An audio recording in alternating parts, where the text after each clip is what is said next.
नहमदुहु व नुसल्ली अला रसूलिहिल करीम। द दुनिया आम दस्तूर दा दे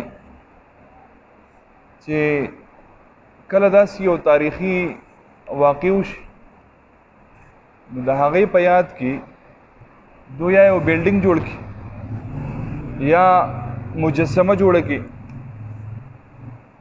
او د هغې یاد مناوهي.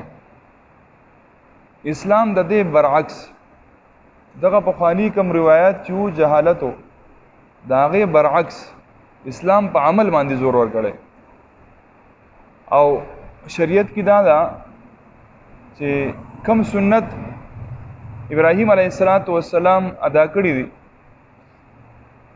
نو هغه سنت دي په حقه طریقه باندې باقی پاتې شي. نو دې وجه نه الله رب العزت دا یو یادګار باقی پاتې کړی دی. دا موږ چې کومې قربانۍ کوو صحابو ته پوښتنه کو کنه قیل یا رسول الله ما هذه الاضاحی، اذا الله رسول دا سدي دا مونږ چینو ساروي ذبح کیږي. نبی علیہ الصلوۃ والسلام ته فرمایل سنت ابیکم ابراهیم، دا تاسو د پلار نکاح ابراهیم علیہ السلام سنت دی. په دې امت باندې الله رب العزت یو احسان کړی دی. هغه احسان دا دی چې د دې امت نه مخکې د عیسی علیہ السلام وګوري چې کوم د قربانۍ غوښه به نو هغه د قربانۍ غوښه به خلکو په خپله نه شوه خوړی. الله رب العزت په امت محمدیه صلی الله تعالی علیه وسلم باندې احسان وکړو چې کومه د قربانۍ غوښه دا د په خپله هم خوړی شي، په یارانو دوستانو هم خوړی شي، په غریبانانو هم تقسیمولی شي. نو دا د الله رب العزت طرف نه احسان.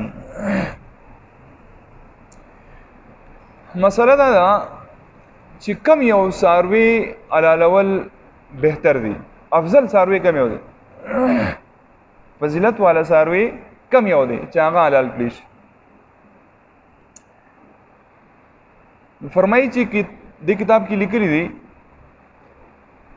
کچری فقرا او نادار خلک غریبانان خلک دا ډیری، محتاج خلک فقرا غریبانان خلک ډیری، نو بیا پکار ده چې هغه څاروي حلال کړي شي چې کم څاروي کې غوښه ډېرې چې د ټولو فقرا او غریبانانو ته ورسي.